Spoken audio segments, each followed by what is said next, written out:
I'm Christian Abbott. I'm Nathan Lavender. I'm Sean Abbott. And this is the Red Mist Podcast.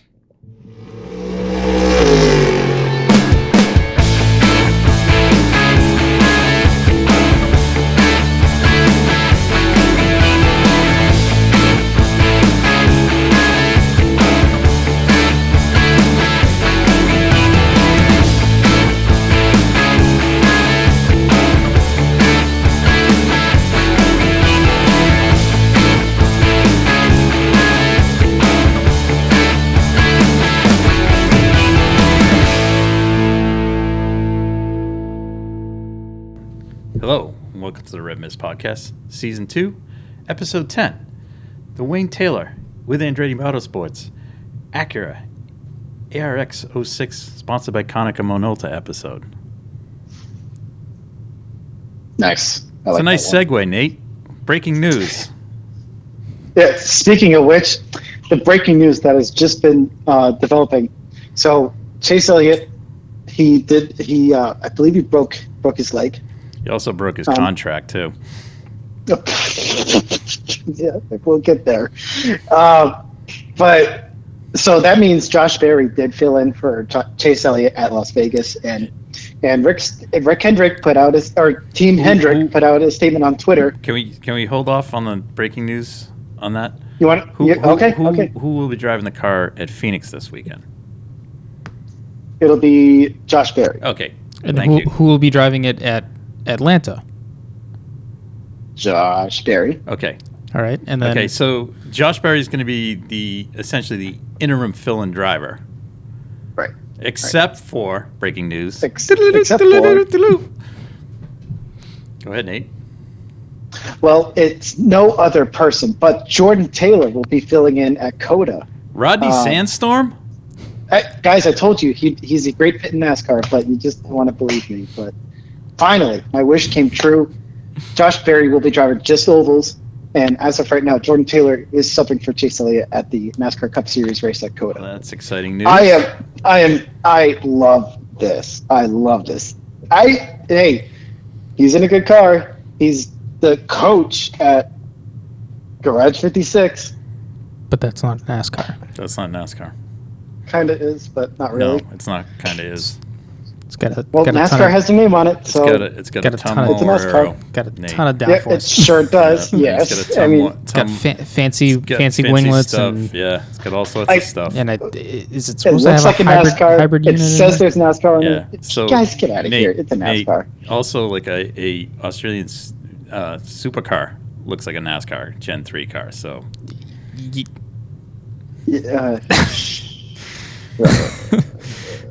Okay, so that's exciting news. That's exciting news. No. Yeah. That's exciting news. So that'll be fun. So, hey, now this is a real shot.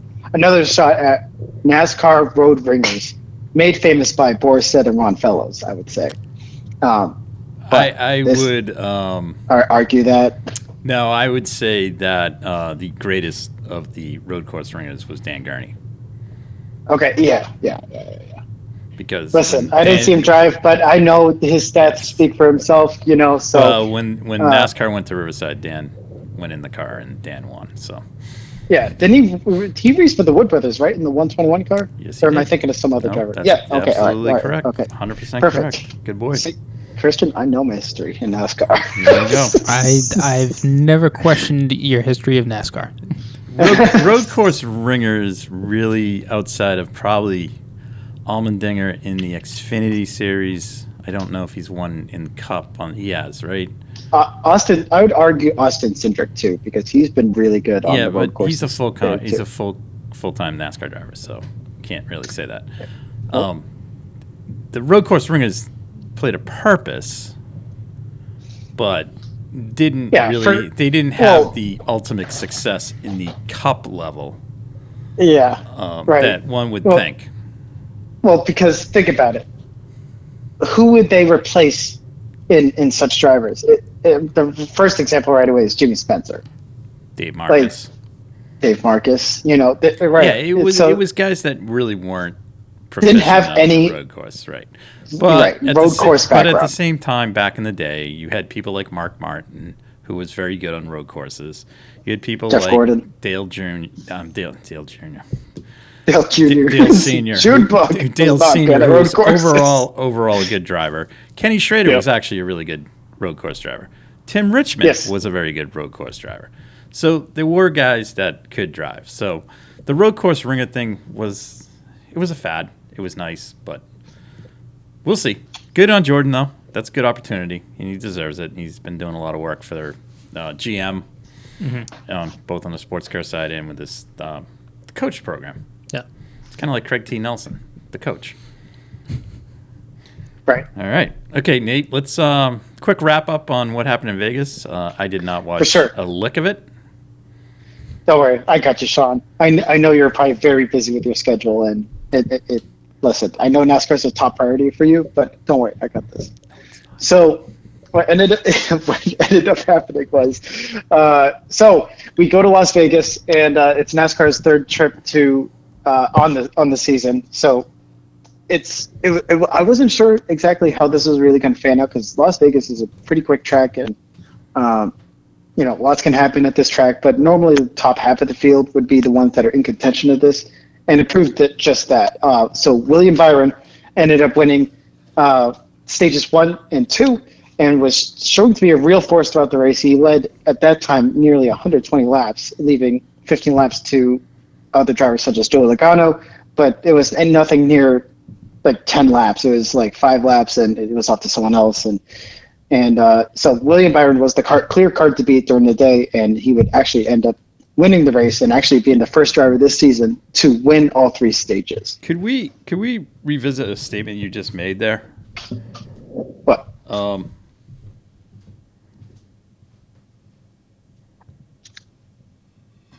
you want me to talk about the crashes, Sean? No. Is that what you're excited about? Can we talk about my favorite driver, Joey Logano? Yeah. He was on pole. He was on. So how many laps did he lead? Like 5, I'm guessing. And then he somehow disappeared and DNF'd and finished 36th. And get. So this was kind of interesting. The way he There DNF'd, is a God. There is a God, and that God happened to be Brad Keselowski to take him out, along with Kyle Busch, because they were 3 wide exiting 4 rather, and that was never going to work, because I mean that's just the guy on the inside is going to track out, and the guy on the outside is with those going to be a wall.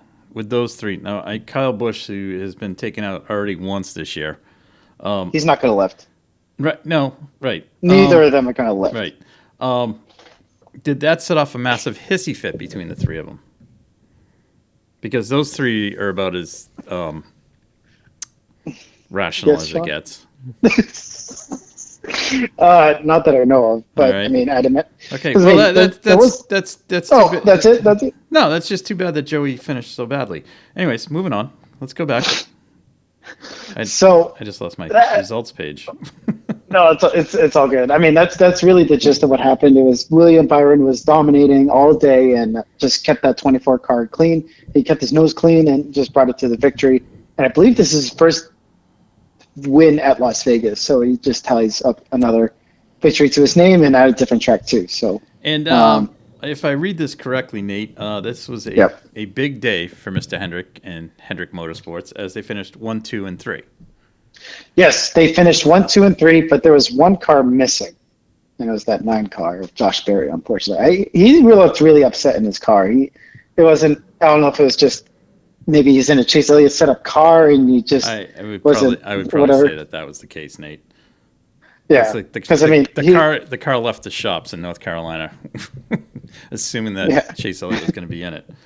All right, and that's exciting.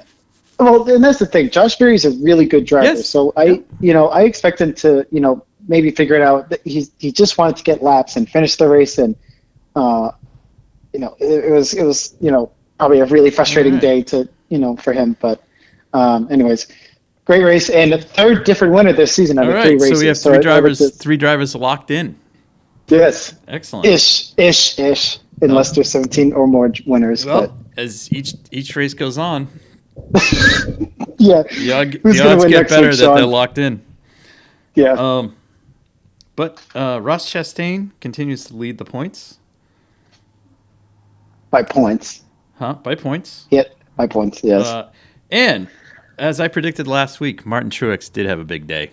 He's now 5th in the points and has leapfrogged Bad Brad. Yeah. Who Bad Brad's having a great start to the season. Who remains at 11th place. So he would be outside if it was on points. No. I thought the top 10 get in on points. That was in 2004. That's what I'm talking about. I said if this was on points. Listen to you. Listen to me. You. I'll tell you something. It's top 16 now. He's 11. It's going to be fine. I'm just waiting on that win this year. Logano, Last year was a learning year. Logano is slunk down in the slipping into the relegation zone. Yeah, kind of exciting. Yeah. Anyways, all right. Well, there we go, and we're off to Phoenix. Yep. Yeah, and so will be an important round because this is where the championship race is actually held. It'll be interesting to see where the teams are. Race.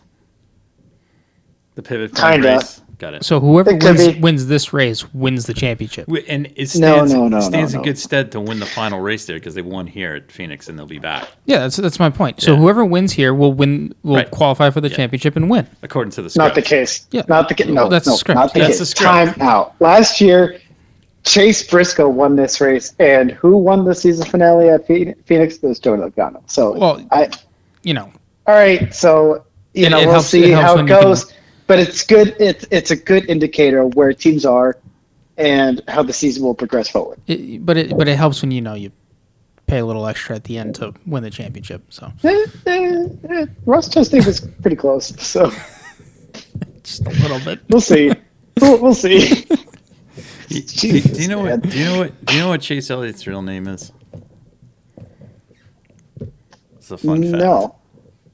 What is it? Oh, is it like Clyde or something? It's William Clyde Elliott. Oh, that's awesome. I was like, Chase Clyde, maybe? I don't know where they get Chase at. William Clyde. I don't know either. So is it awesome, or is it Awesome Bill Jr. almost? Because it's William? William, maybe that's why they were staying away from that. All right, hold on. Just getting. Yeah, they don't want Dale Jr. or Chase Jr. and Jr. and. All right. Does this conclude NASCAR? I was just trying to.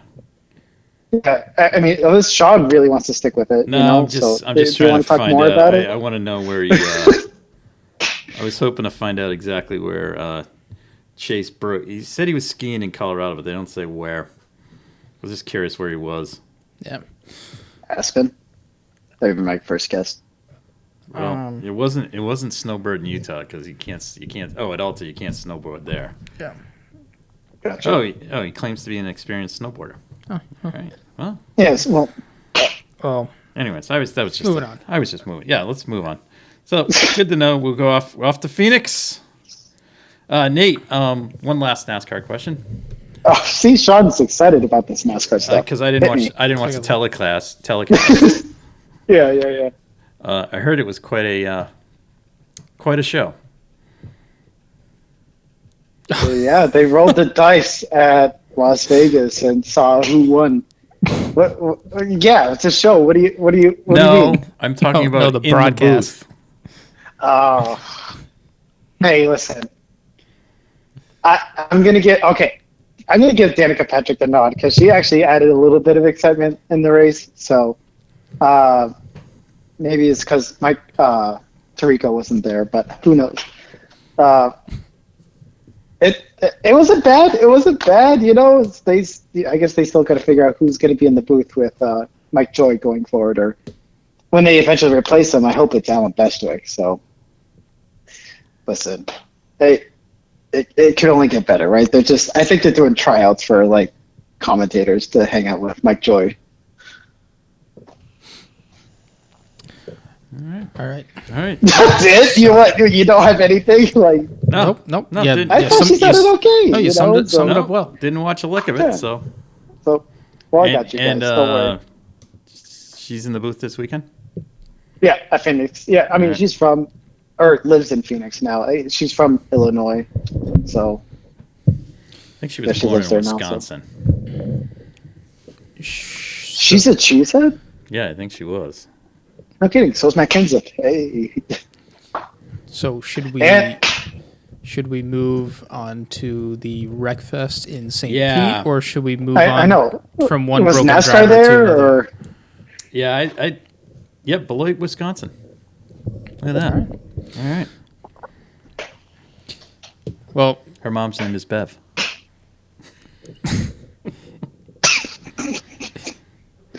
IndyCar returned. Boy, Yeah, did great segue. it. Lap one. Yeah, but Benjamin Peterson, who? Yeah. Benjamin Peterson, what? So It's a bird. It's a plane. overall Francisco. theme of this race, there was a nice parking lot full of cars. Yes. I wouldn't call that nice. No. Yeah. No. Yeah. And in that parking lot were, I think we're all four Andretti cars. No. Yeah. Yeah. Well, Yeah. yeah, it was. Yeah. It's Herta. Kirkwood was Later the on, only one that Grosjean.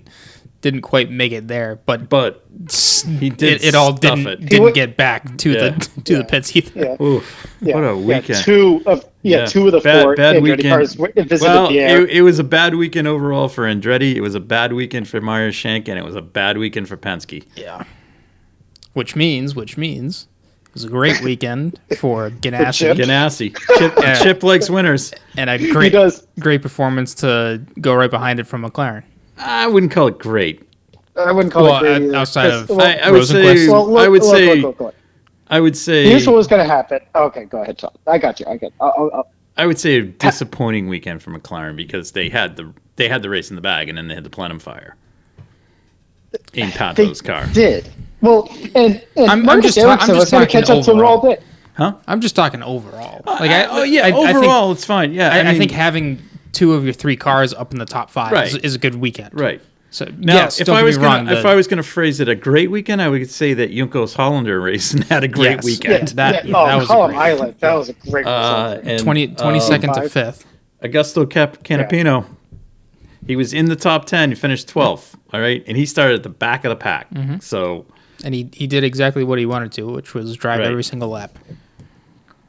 started And he did. 21st and finished 12th in his rookie race. Yeah. Really good. Another strong outing for Chip. And this was the weak link in the Chip Ganassi racing program. Marcus Armstrong. Yeah. Yep. Again, got inside the 11 top car. 10. And then, once again, Mr. Consistency, David Malukas. He was leading at one point. And Yep. He was looking really good up there. And then I will say this. I think it looks like Rahal, Letterman, Lanigan had a nice weekend. Jack Harvey crashed, and Yeah, that's Christian Lundgaard, where was he? And Graham Rahal. Graham was- at the flag, Wasn't Graham was Graham in- sixth, Yeah. and Christian Lundgaard was ninth. 2 cars in the top 10. Yeah. That's a You good know, result. And Crash and Jack Harvey did what Crash and Jack Harvey does: crash. I like him, but he's brutal on equipment. yeah. So I would say a great weekend there. Yeah. Um, All right. I'm you know, glad you could call that a good weekend, but I don't know. Sure. Well, it's look. I mean, At least they weren't in first place, and their car sputtered. yeah. That's a bummer. Yeah. Yeah. know, I Well, do- at first I thought though I do feel bad for Pato. Yeah. No, that wasn't. That sucked. yeah. it sucks, but I thought he was going to get caught up all day because No. if you looked at the lap times, Marcus Ericsson was hang on. He was using He push. was catching up to him all day. He had double the push to pass compared He to did, Pato he did. Award, and he used all of his tires at the end. Sean, he was going to get past them all Did day. he have any push to pass left? Pato and Marcus had pushed the pass left. Pato had 20 seconds worth, and Marcus had 40. They made it sound like on the broadcast know. we were listening to. Yeah, that, it wasn't. It he wasn't that close. Marcus was chewing it up. But I'm glad well, Marcus won. Marcus was because he saved a lot to Yeah. use it at the end. Fine, but Nate, I do kind of have to disagree. I think Marcus could have caught him. I don't think he would have passed him because I think Pato was saving enough. Yeah. to strategically agree. use it towards the end there. I think it would have been a very tough pass. And honestly, if Marcus was going to put the move on it, you know who would have won? Dixon. Right. So, Well, I mean, you say that, but I mean, if you look at what was happening all race long, you had guys trying to make a move anywhere besides the main straightaway, and it ended up costing them the race finish. that's Like, what I'm Roman saying. Grosjean. Nate, that's no, what I'm I saying. get it, That's what Christian's saying. But what I hear you. So let me just finish this. It leaves that opportunity to pass going into turn one, which it looked like it was going to be Pato defending down the inside, and I would have been Marcus Ericsson just staying on the racing line like he has overtaken some cars during the race. So I think Marcus Ericsson would have came out very nicely out of overtaking Pato.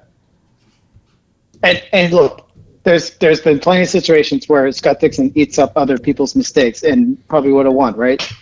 I see that too, but I really do see more so Pato going defensive and then Marcus Ericsson just staying his racing line and passing around the outside. Okay. All right. Well, let's enough. speak about going defensive and taking people out. Which one? Great Scott, who is it? Team Penske's wonder kid, Scott McLaughlin. Oh, what that you're talking Will Power? No, Will didn't. What did Will? Will got into Colton. Colton, right? Yeah. I know, whatever. Yeah, and Joseph was on fire too. Literally. Yeah.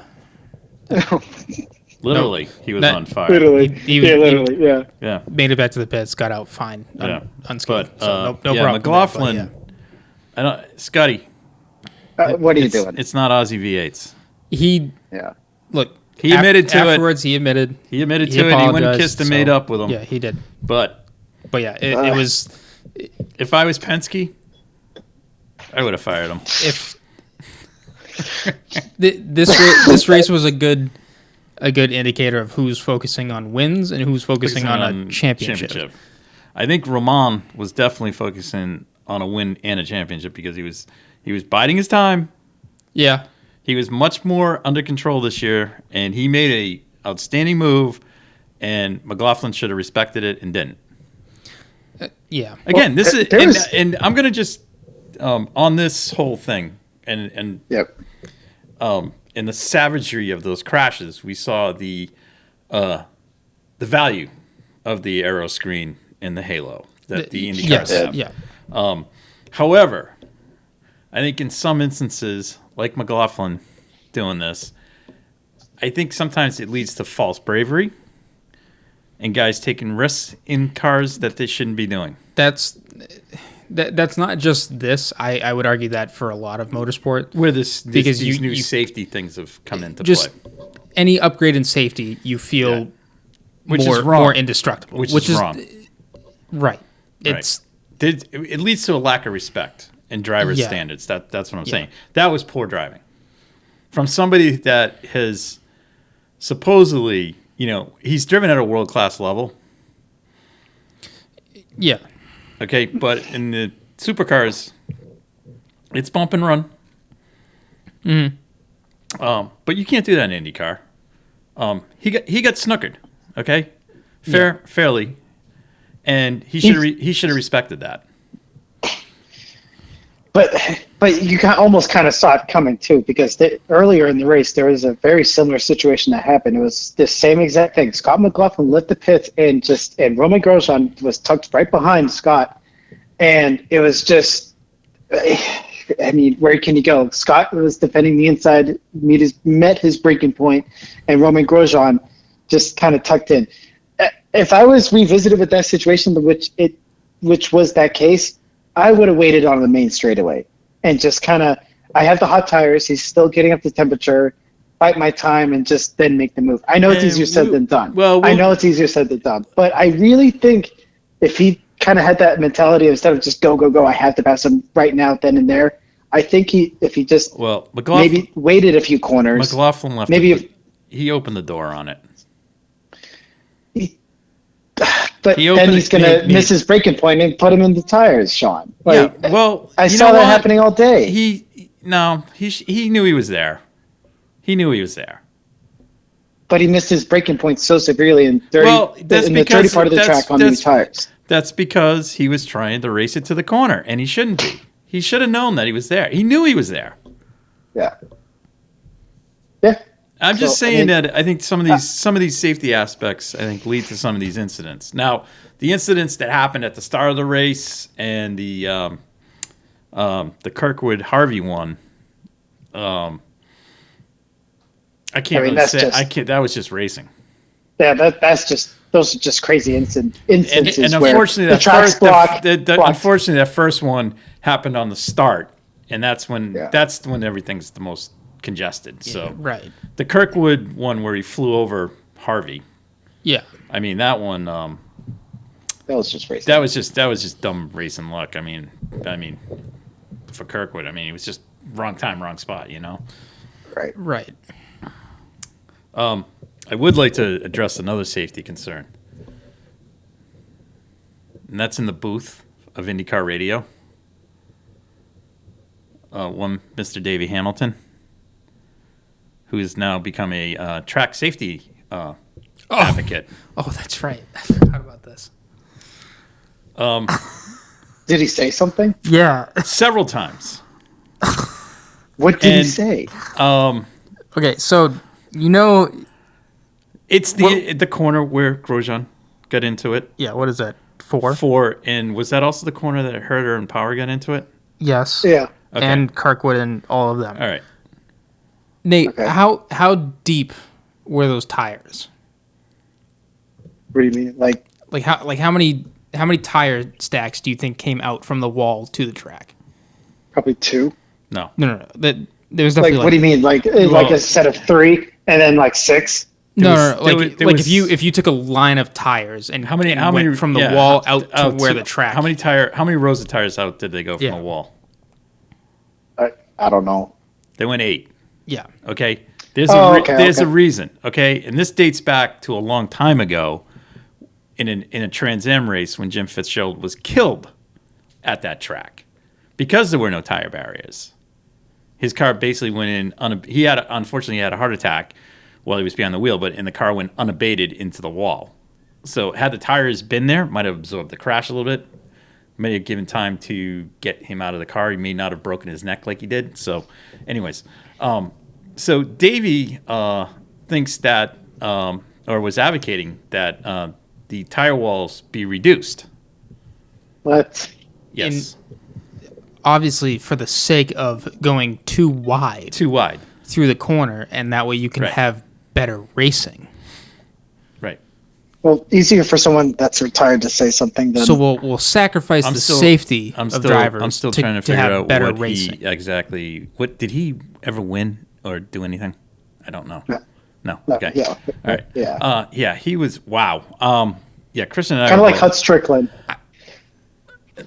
Good analogy there. Yeah. It was just mind numbing. Look, I know street coursing is tight and it's hard to pass. Right. But that's the nature of the track. And if you honestly, my first thought when he said that was it's at the end of a very long straightaway. Yeah. Why would you take away tires there? Exactly. Same thing at Long Beach. Correct. Where you come out, you come off, you make the corner, and you go down the hill, and it's always the one somebody stuffs it in there or clips it. Yeah. The reason it does is, they have the escape road there too, which this doesn't. Now, the only thing that could make the racing better in the world that Davey Hamilton was living in, or is living in, is that the barrier and the width of the track be pushed back. Well, they can't. Because it's a street. Well, and even if they do, right? What are you going to be on the sidewalk? You still have to. You still have to back it up. Right. It's a high speed corner, and you have to. There's room. Look, Grosjean made the move before they got to the corner. Mm-hmm. McLaughlin should have respected it. Herder and Power get into it there. Same thing. No, they were the next one. They were the next one now. Yeah. It was mind numbing listening to this. Yeah, that's really appalling. Yeah, especially someone that drove in the sport. it's anyways. I don't get it. It was Poor- just poor it taste. was it was Poor just taste bad. for me. Yeah, bad. It was bad judgment. Was it baseless? Did he give any reason? Like, he Just just to think have more space just- that they should just said only it. they only More need space. four rows of tires there. and that way the drivers could go in there too wide and keep racing through. super fast. I'm like, They can hook the tires, go up into the catch fence, and all that. So good move. Anyways, so overall, I was disappointed with the driving. yeah, That was a crap show. I mean it was entertaining only at the fact that you didn't have the guys at the front who were the favorites win, Well, so it kind of shook the order yeah. up in that regard. But do you really want that? no, seeing that Not really. the bill for damages for Andretti That's- was about 500,000, Yeah. and for Meyer Shank it was around I- similar numbers And it as was well. Yeah, both cars. It was pretty high for AJ Foyt and too. we had them too, and Because then Moneybags Ferrucci's bringing cash to that, right? and also like out of all of Take this, the bill. 3 chassis were written off. Yeah. Oh, So up that's to 9 cars in the Yeah. graveyard. Yeah. so. Yeah, It having was- to replace an entire tub is not brutal. cheap. Yeah. And especially on the first race, that's not where you want to be doing it. No. So that's just yeah. I mean, we had this discussion Last last year there were a year couple at, races, at right? Monaco, Well, there were a couple IndyCar races last year. We had the same conversation. Nashville. Yeah, Nashville. So Well, right, Texas used to be a problem too for Yeah. IndyCar. There was a Yeah. lot of times where more than half the field would be taken yeah. out. So, I mean, Sorry, that's, I only say Monaco because we were discussing last year about the red flag that came. Yeah, out no, from the rain, I and knew it's like, I do knew you- where you're going with that. You want to see? We'd rather You want to see a race? we'd much rather see what Monaco is a procession, more or less, right? But yeah. we would much rather see a procession than a total graveyard of cars being crashed. I mean, the only way it's not going to be a smashed procession up. anymore is the cars have to be the size of a Formula 3 car. It's simple as that. yeah, the It's- cars are they're massive. just mad. You know, it's like having an aircraft carrier. Like seriously, on a street. What is it? They pulled up a graphic from. I mean, we'll get into it, but from Alonso's weekend, they pulled up a graphic of his current car versus what versus his Right. Minardi, and the car that's weighs what is it, 150 or 200 kilograms more than today what it was then. So I mean, the amount of weight is insane too with these things. So just real quick, just top 5 in IndyCar after the first race. We got Ericsson, Pato, Dixie, Rossi, and Callum Ilott. That's a great result for Juncos Racing. Yep. And Is that their best finish? and I don't think they've ever gotten the podium. well, they didn't get on the podium. No, I know, but I think the fifth is top their 5. best I think ever. fifth is yes. I think you're correct. So that's really good for them. And They avoided I believe a heavy bill. Marcus Armstrong. Is Marcus Armstrong leading the Rookie of the Year, or but because he's not doing all the races, therefore Augustin Canapino is leading it since he's doing all the He's races? doing I think he's leading it. I think it's still a matter of How how many points you get. How many points? It doesn't matter how many races you do. You still can be in it. Right. I thought there was a Right. minimum. Okay. All right. Well, we'll look into So, it. because I mean, Augustine Augustin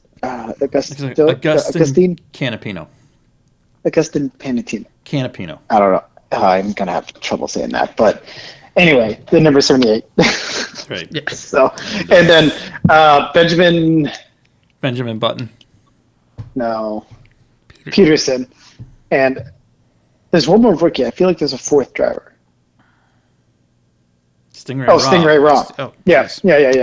Yeah. So, And those 4. I mean, depending on how they get points out of each weekend, each race. And your guy Santino. He's not my guy. He's your guy. He's your Get guy. out of here. He's your guy. Him and Joe Logano should hang out. Yep. All right. So Oh, they're both from Connecticut. that's good point. Just fair play. All right. So IndyCar, we got a month off. Gives everyone time to fix those cars. Yep. Next race will be in. They'll fix those cars and they'll get the bill from Dallara. Yeah, right? Oh, my gosh. Man. Next race is at Texas Texas. on April 2nd. Michael's probably figuring out a way not to go there. So, but after Texas, they go to another street circuit on the other side of the states. Oh, Long Beach. Long Beach. Yeah. I mean, Nice. yeah. So, wow, that could be expensive for Andretti. Yeah. Oh, Yeah. I mean, these first three races This is brutal. aren't You got to rethink the schedule. I hate to say it. yeah.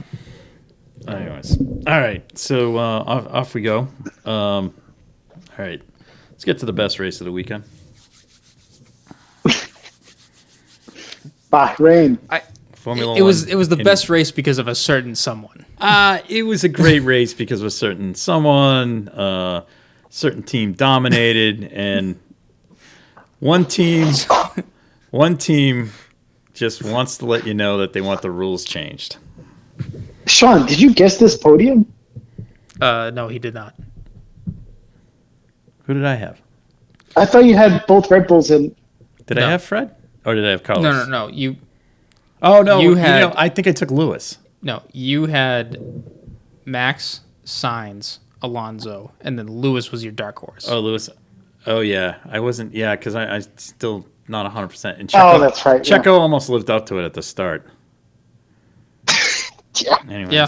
So And then- let's Nate had That's just. Nate had a similar one, but you had Leclerc in second and K-Mag as your dark horse. Wow, K-Mag. K-Mag, Haas. yeah. Haas. Um, I don't think Bahrain's a Haas track. Not anymore. Yeah. Did they have a good result there last year? Yes, they They finished. did. They hit the P5. best result. Yeah. Oh, that was Yeah, their didn't best you- result? K- Didn't you K-Mag. watch Drive to Survive? That's all they could talk about. I'm on episode 7. Sorry. Didn't you hear Gunther? He said we look like fucking rock stars. Yeah. And he, Right? he wanted to what the whole paddock? I have it Yeah. right here, Christian. Yeah. You have the email? I have the email. You have the email. I have the email. Toto, this is a motor race. Okay, let's. I miss Michael Massey. I'm just gonna say that. I have a present for Toto Wolff, actually. What is that, Sean? I was kind of A better F1 car? No, very close, Nate. So this is in honor of what the advice that Christian Horner gave to Herr Toto on Drive to Survive. And Christian, exactly Yes. what did Christian tell Herr Toto? To change his car. His F1 So I'm gonna car? say, Sean. His effing car? If you got a problem, change car. I've got to beat that. All thanks. right. Well, I already got two. So If you listen, When's the if third you listen to one? last When's the week's third one, I one? snuck it Oh, in. it snuck in. All right, It's Nate. not- Nate, if you get us like an X rating, you're out. I have a fantastic. I have a book here with the foreword by Damon Hill, world champion. This book is one of my prized possessions, and it's titled "How to Build a Car" by a certain engineer aerodynamicist that works for Red Bull Racing, Adrian Newey. Perhaps Toto and the boys in Brackley right, might James, want to sit Sorry, down. Bono, Men and women all at the- Bragg. Men and women, sorry. Men and women back at the factory. Thank you, Team LH. Oh my God. Wow. They might like to read this book, and perhaps they could pick up some things. Just a couple. I'm gonna package this, and I will send this off tomorrow to Herr Toto and the crew. That's a nice gesture. Yeah. That's a nice gesture. Perhaps I'll send Thank you, Sean. I'll send a gift card from Ted Kravitz as well, because Ted's very concerned that Ferrari, the Mercedes is all messed up. But anyways, I'd like to congratulate Formula One TV on a fantastic weekend of broadcasting. What about Sky Sports? I said F1 TV. That was just It was so nice. It was so refreshing. yeah. Well, I'll tell you though, ESPN, nope, commercials. I welcome that all day. It's not ESPN. It's Sky Sports. Nate, it's not Well, ESPN. we'll call it ESPN. We'll call it ESPN. No. Because I'm an American. No. I'm watching it as an American. There's a We're going to call it difference. ESPN. No, they're There's a just taking the difference. feed, the Sky Sports feed, and they're lucky that McGuire's pays for the uninterrupted. Thank you. All right, so Yes. you can thank McGuire, not ESPN. Yeah. All right. I thought it was Mother's. Whoever it No. is it Mother's? It was McGuire's for the longest time. Whatever, it doesn't matter. Thanks the presenting sponsor, but God's, F1 TV saves me from that, the dribble that goes on over there. It was so nice. So we had Julian Palmer in the booth. We had Alex Jenks back doing the play-by-play. And we had David Coulthard in the booth. And he was actually entertaining. And I'll also add this. They interviewed Jeremy Clarkson, and it was cool because he was saying how, like, wow, these cars have really gotten way too big. Last time I saw them, they were, like, tiny. Not tiny, but, like, smaller. Anyway, I digress. yeah, that's the pit walk. Yeah. Is that the grid walk? Yeah, with Martin. Right. We don't do that on Yeah. F1 TV, do we? Sort No, of. they do it in NASCAR with Michael Does Waltrip, though. Will do it? I don't know. They He does? they have enough bits where they talk to everyone talk to because everyone. they also have people on the pit lane Pit lane. Okay. that go down there and do stuff. Plus, we have Sam So- Collins giving us fine technical stuff, which is nice, Right. and chiming in with fantastic strategy calls throughout the race and understanding what's going on. Mm-hmm. Even though he is back in England, he wasn't at the track. He left after testing. Oh, he did. Okay, I was So gonna say. if you ever, sometimes they don't go to the races; they actually Mm-hmm. do it. But it was refreshing Okay. as usual.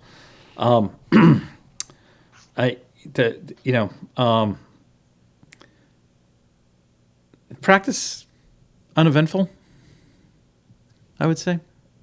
continuation of Continuation testing. Really didn't get down to it until third practice. They got down to it. Maybe No. no, they were still mucking around. You think? They kept getting faster every Yeah, session. yeah. No one showed their hand until qualifying. Right, and I was not surprised by the qualifying, the way the grid lined up.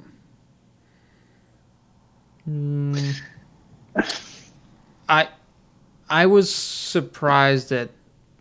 I think the race probably played out a little bit more. There were some drivers that were out of position. I thought, in my opinion, I thought Gasly Yeah, didn't put a lap together. I Yeah. don't think K-Mag put a lap together. and I don't know what they put in Hulkenberg's car to get it. Yeah, Because he went immediately Yeah, it's backwards. Q3. He went backwards well, at the start. we'll get to that. Yeah. We'll get to that in a second. But I mean, just in comparing teammates in the grid, and I mean, you would, in theory, you would expect some kind of Noah's Ark formation, It was right? a little bit like that. But the one thing I was surprised about was how tight the grid was in Q1, because from first to last, it was only a tenth and a quarter of a second. Or, sorry, it was only a second and a quarter. I would a probably second. I would probably say my biggest surprise in qualifying overall, Williams. Yeah, Yeah. even in the race too. Yeah. Oh, right. I mean, even Logan Sargent, he was 20th and, moved his way up I through a think lot of the field. Sargent was easily the best rookie from the race.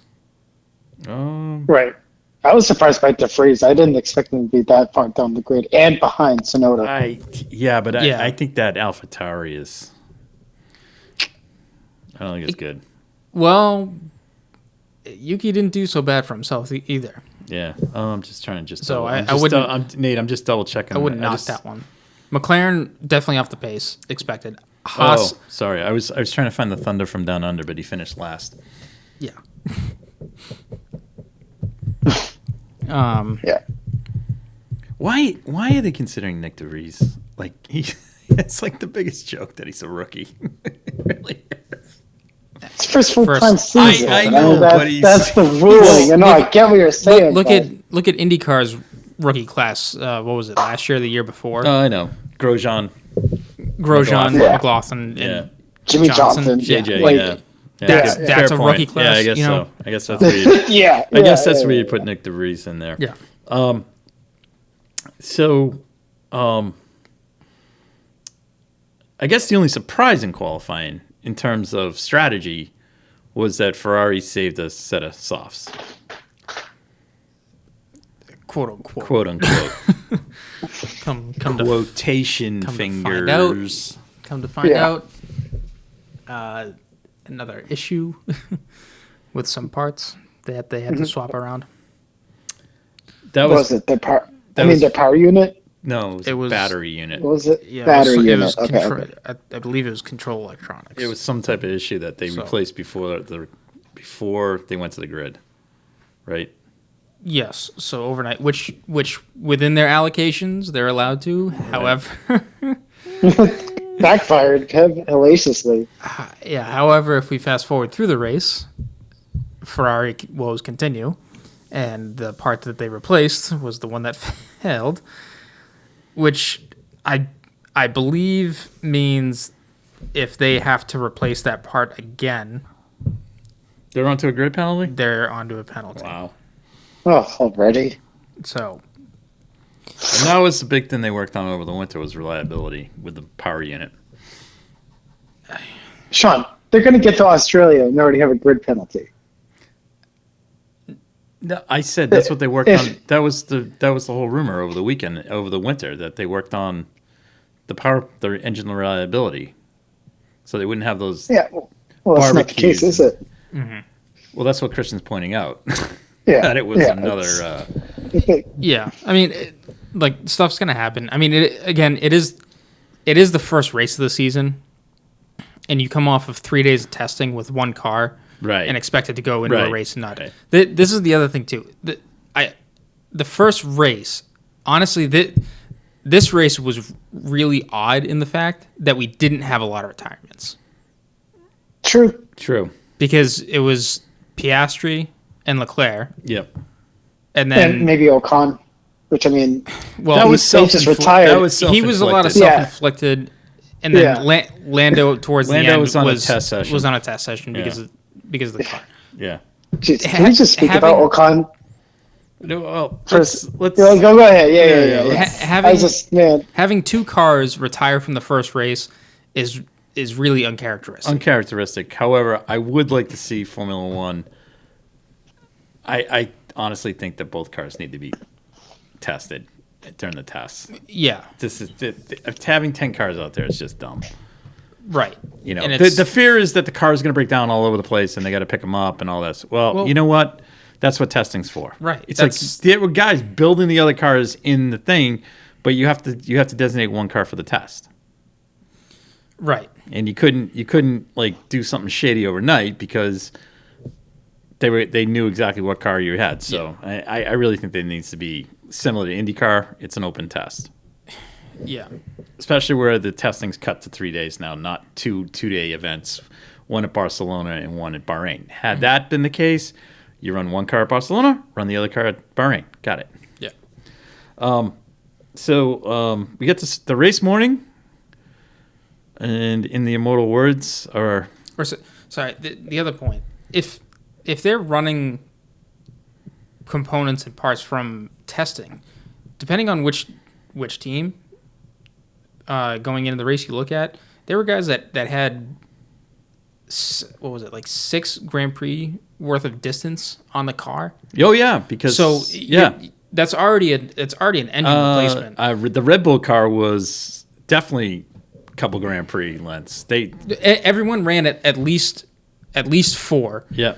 No more than 7 or 8. 100% agree. So you're already looking at replacing an engine by that point because based on their allocation, you go out 6-7 Grand Prix and then you have to swap a motor. Yeah.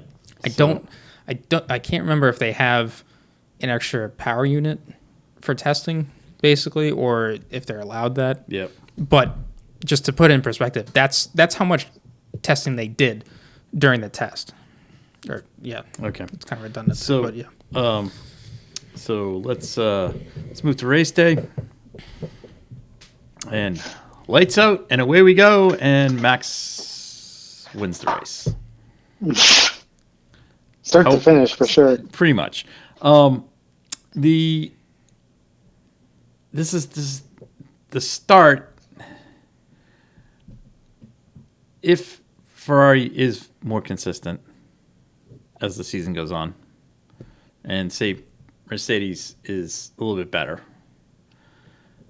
Checo needs to be much better. Yeah. He has to, But he has to shut the door and take second place. Okay? sure, but look where he finished. I understand that, Nate, but had the Ferrari not had the problems, he would have been third. he would have been third. Okay? But the start of the race, he's starting second, correct? Right. It was Red Bull, the two Yeah, Red Bulls, 1-2. the two Ferraris. It is incumbent on him either to be in first or to be in second. You can't be. He is a horrendous starter. This is track dependent. I get the overall point that yes, he does have to be Right. better. However, it is track dependent to some degree. Okay, so because let's do this. I get your point. This is gonna be my thing for Jeddah. Regardless of where he starts, if he does not if he loses, I don't care if the only place he can't lose a position is if he starts dead last. If he loses a position, in any starting position at the next race, I'm gonna build a case. All right, that's what I'm gonna do. I understand your point. It's track dependent. I get it, but Monza is not a track that I would expect. Monza, Mexico. My point is tracks with long runs from the start finish line to turn one. But why does Max get away? And I don't disagree. I don't disagree. The racing line, he's already starting on the racing line. That is, and I'd even also add that's a good point. Because look, we're going to Jeddah, and this is the only place that Sergio Perez has a pole at. Mind you, he got his first pole last year. Twice. Yes. Yeah. Twice? Yeah. Was last year the missile attack, or was that the year before? No, that was last year.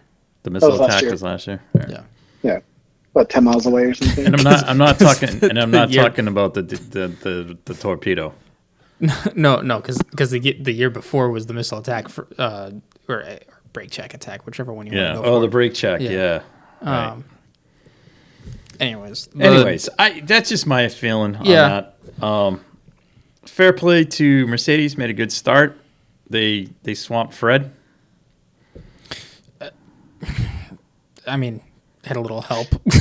Well, yes, they did. Is it George or who was it? No. No, that's the words of Fred. So Right. he thought it was George. I give Aston credit for not telling him who it was. Yeah. Yeah. Well, either they didn't. Yeah. They didn't. Yeah. They didn't. I think Ericsson hit us. Yeah, you're right. Yeah. My God. Like Where was he going with that? Nate. All said and done by the end of the weekend. Good for him for making it through all he did and finishing where he was. Whatever. Beating Never George. No, He did. He held his own. He held did his much better than I thought. I will give him that. points. Yeah. Yeah. So look, I'll concede that. But it's still we'll Lance Stroll. see. Yeah. But had lap one played out differently, yeah. the weekend would have not been that great. That would have been, yeah. If Lance wrecked Fernando Alonso, the whole country of Spain would have had ships and planes. Spain would have sent the Armada. Spain would have invaded. And declared war on Canada. Spain would have invaded Canada. Anyways, yeah, that was wow. Yeah. Excuse me. Once again, Lance Stroll strikes. Props to the Mercedes, though. When people passed them on the outside, they didn't at least put their, or on the inside, I'm sorry, they didn't put their left front wheel into the right rear. But if you pass on the outside, Yeah. that's where you're getting into trouble, Sean. Mm-hmm. You see? That's what I just said. No. You said it. Oh, did I say the Yeah. inside? I'm Yeah. sorry. Inside. I'm sorry. Inside. I meant to say the left front wheel inside the car. Sorry. Mm-hmm. My bad. I stand corrected. But yes. It was a very clean weekend. It would have been, if that wasn't the case, it would have been very problematic. Oh my God. Like I slipped that in there.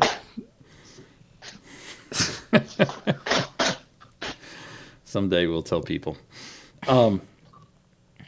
So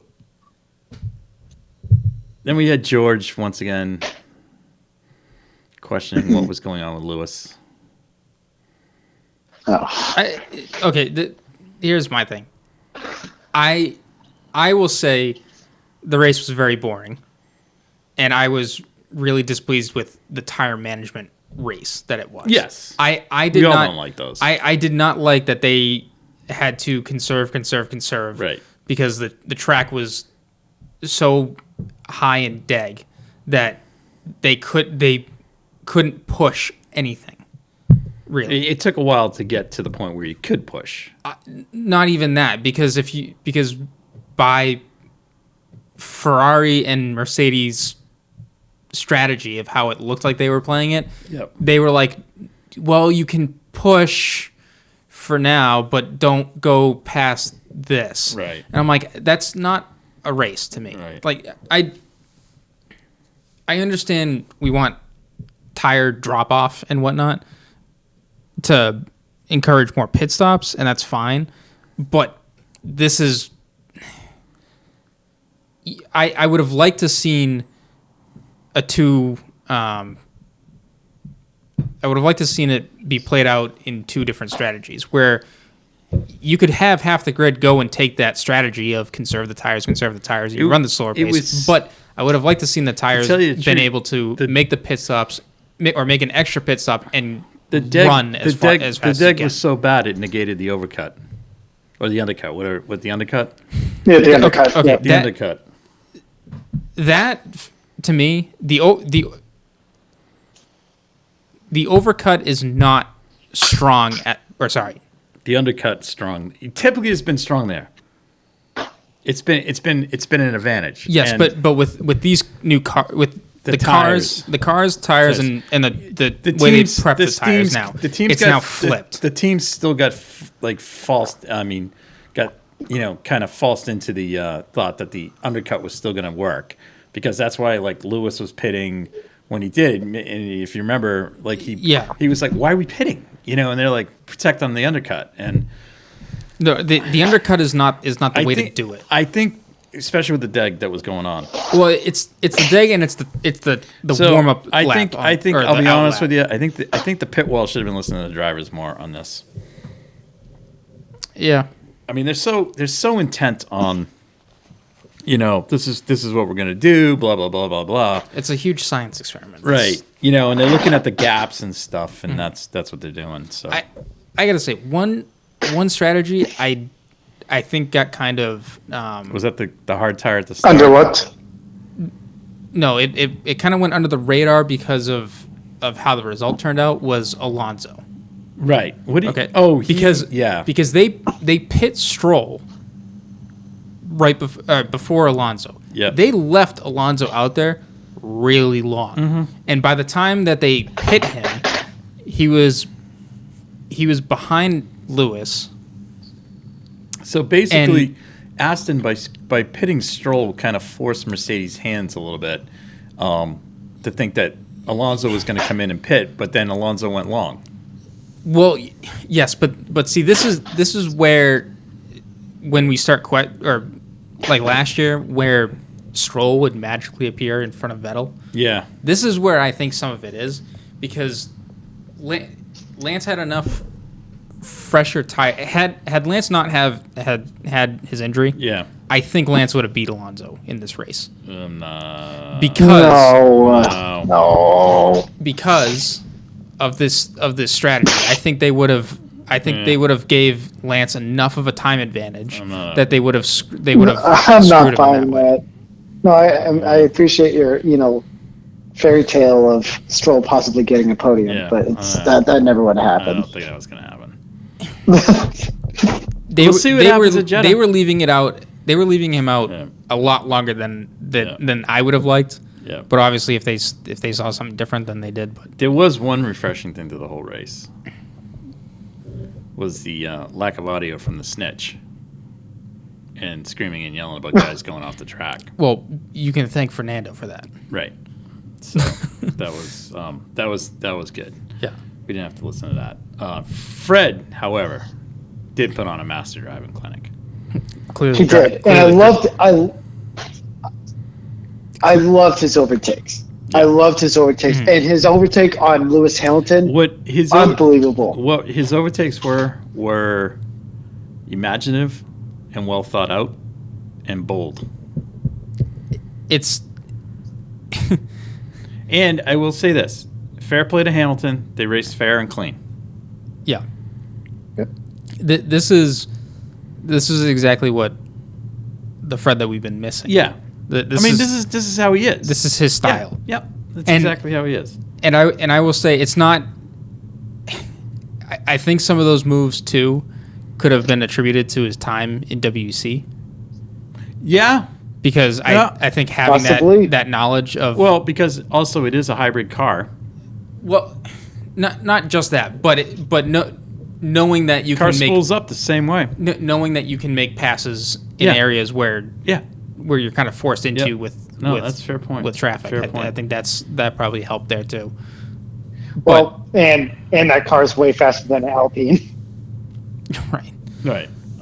So I think overall, I mean, I was not nothing surprised me with that race. It went exactly pretty much how I thought it was going to go. I kind of thought Carlos was going to outqualify Leclerc. I thought he'd get a jump on Checo. That's kind of why I had him second. He finished fourth. Yeah, not a bad result. Lewis finished fifth. Right. Yep. But I mean, if you're looking at the top two, Ferrari and Red Bull, it was a bit topsy-turvy almost because last year you had both Red Bulls retire. Right. So and Leclerc win. Right. So now you only had one Ferrari retire. So I mean. Yeah. Well, in terms of those two teams, it's a bit reversed. If you want to sit there, you want to get all over Red Bull and stuff, then I'm going to say to every other team, do your homework, build a car. Do what Aston Martin did, copy it. I know we crap. They copied it, and they got a Mercedes motor. How long do you think it's going to take Toto before he starts hitting the detonate button on that Aston Martin motor? Well, he's already admitted to it, but that he's going to do that. Yeah, he's already said that they got to change their concepts. No. He admitted to that they're gonna F with the Aston Martin Mercedes motors. Oh, because they're a factory team. That. Yeah, no. that'll come through. Sorry, some guy will be hitting the button on them. Look, I know we trash on Mercedes a lot. I will say though, the point you made about Red Bull doing their homework and all that, like, fair play to Mercedes for the past 7 years. They've done that. Yeah. So I don't fault a team for doing as well as they did because they built a behemoth of a car and it's a masterclass. Right. That's perfectly fine. That's what you get out of F1. Right. This is it was exactly the same with the Ferrari dominance in the early 2000s. It was the same with the Williams dominance in the 90s. I just have no idea what Mercedes was thinking, knowing that last year's car was such a flop. It was a POS. Yeah. And they basically all they did this year was tweak it, and they continued down that road. I don't know what I have no idea what they were doing because now it's just going to set you further behind. Right, but again, that's the name of the game. Same thing with McLaren. It's like, what were you guys doing? Look, there's going to be winners and losers on everything because if you didn't, Williams is a winner. They improved. Yes, they did. Haas is technically a loser. Yes, they are. I'm really disappointed in that. So, They need to bounce back this weekend. Right. I would say Haas and AlphaTauri, and I'm going to take it one step further, Alpine. And I mean, there is some stuff at the back of the pack there. There's McLaren, there's Alpine, Haas. AlphaTauri. Aston Martin and Williams being as high up as they were threw that grid over a lot. But two teams did their homework. Yes. Three. Well, technically, I want to say four teams because I really think Ferrari did. I just think that thing with Leclerc was an anomaly. Yeah. This race did not. Well, five teams. Mercedes has improved, but there is a clear they didn't improve as much as Red Bull and Ferrari. Bull, right. Red Bull Red Bull improved more than Ferrari and Mercedes. Mercedes has improved a bit, but the problem is Aston Martin's improved that much more. Yes. And potentially, But again, this is also an effect of the rules, this cost cap saga, where you have a team like Aston Martin that can do it. I mean, even after the end of this race, they were saying, everyone's like, "Oh, like, what are you going to do with all the extra airtime?" No. Fred was right. It's great this year, but next year we're not going to have it. They're not going to have it. So, Fred's 100% right. So you got to make. Yeah. The problem is, I think the Mercedes problems are an entire car concept. Right. More so than aero or whatever. It's an entire car concept. That's the problem. Mm-hmm. So, I don't know. I have no idea. Well, clearly the engine isn't the problem. Will they be spending money on catering? They might cut back on catering. Wings. They're going to cut back on catering? They might have to cut back on their... schnitzel? On their pit wall schnitzel, yeah, they might be down there. They may go to one seat then actually two seats, one for each car. Yeah. Anyways. Oh my God. So we're off to Jeddah. Yeah. Right. Another. It's not my favorite. I don't get it. Why were we even racing there in the first place? I have no idea, but I know why. But anyways. Yeah. Yeah. But I try and block Cash out. is king. I just try and block out where they're racing. It's not right, but I just. Anyways. So we'll see how they are. Well, it's not even just where they're racing for me. It's a street circuit. I'm not a fan of it. Just go to a track. Yeah, go to a track. There's so many other tracks out there. There's 800 miles of desert in Las Vegas. They could have built a track. They are. Imagine if they went to Area 51 and built it. That would have been awesome. Have like alien spaceships and stuff, Chinese air balloons. Would have been awesome. Anyways. Yeah, with a loop-de-loop and floating area. Yeah, oh yeah. Anyways, all right, so off we go there. I think a little bit of just one side note on the whole weekend. I thought somebody was going to do a lot better in their race, and she admitted to struggling. It was Jamie Chadwick did not have I thought she was going to have a better weekend. In the next series, yeah. Yeah, for IndyCar, yeah. But then again, did she struggle on pace or did she have an incident? Because I saw she struggled on pace. Okay, She just struggled. I will say this: that field is pretty stacked. Yeah, and that includes her. So, I was just I feel bad.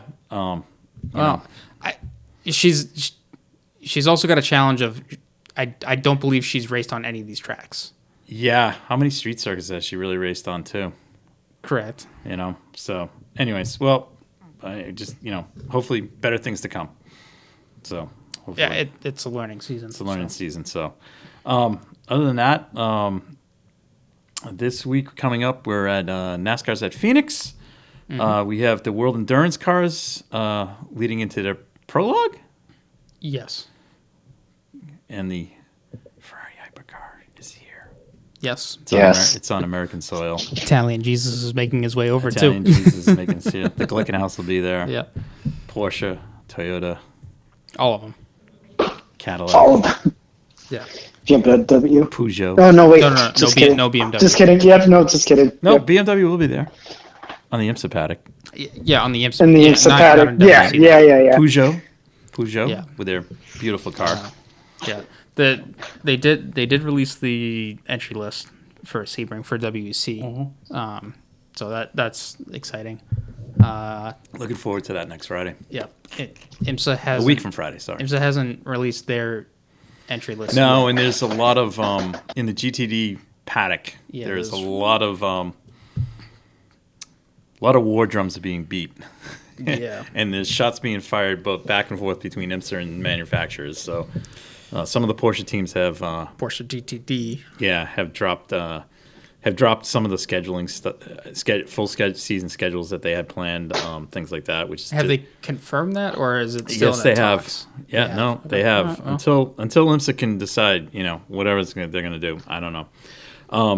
So that's I'm sure Alvin Springer is. This is the new car, right? This is a new car, but I'm sure Alvin Springer is taking. He's got doing it out back over the. Could the teams revert to last year's? Can't. Okay. Can't. That was actually somebody mentioned that, and you can't do it. No, okay.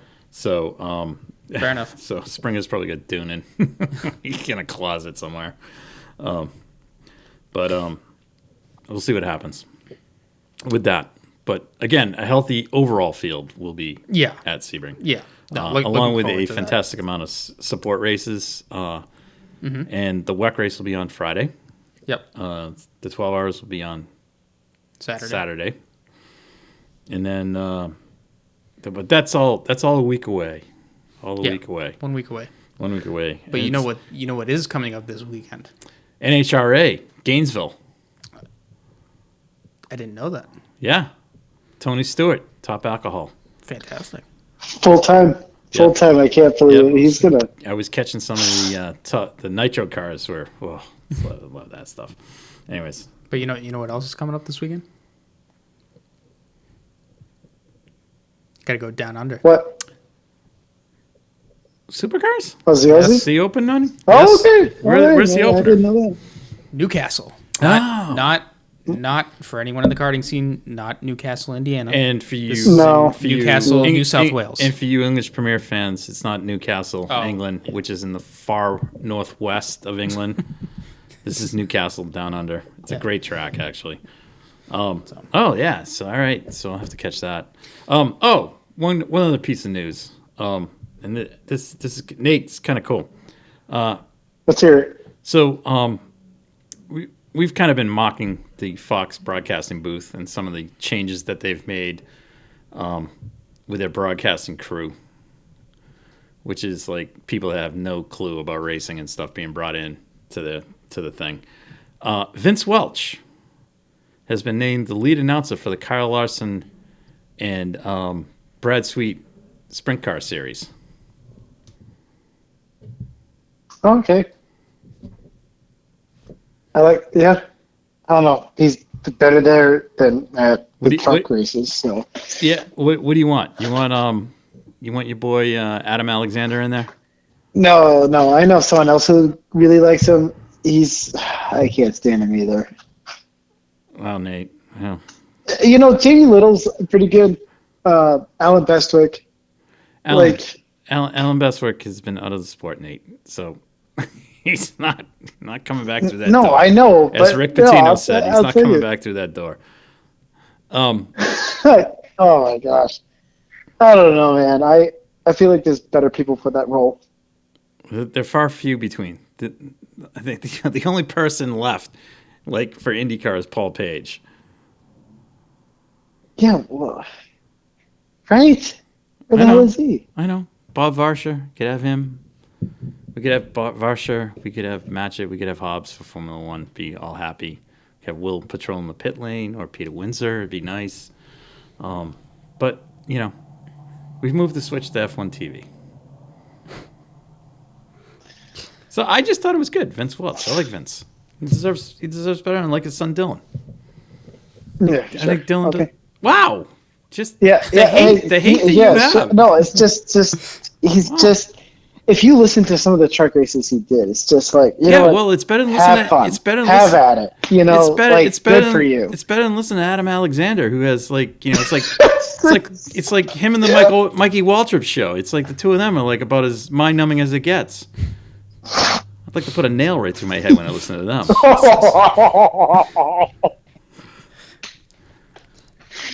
You know what? Feelings are mutual.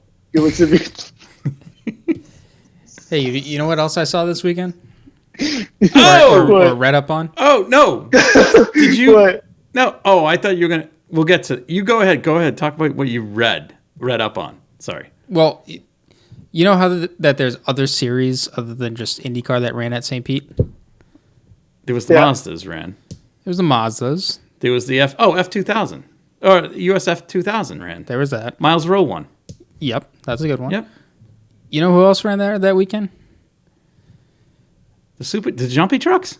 GT America SRO. Oh, and you know Mamo Gidley. Yes. Yes. Mamo Gidley. Mamo Gidley won. They won an SRO3. Right. What? The only that's so cool. Did they? Yeah, that's cool. I love that series, but the problem I have is there's about 900 races going on, and I don't know what cars are running what. Yeah. It is. I like the European one because I know who's running. It is a good step in a formulated sports car ladder. Yeah. So was that a pro race that he won? Or did they run with the co-drivers? I don't.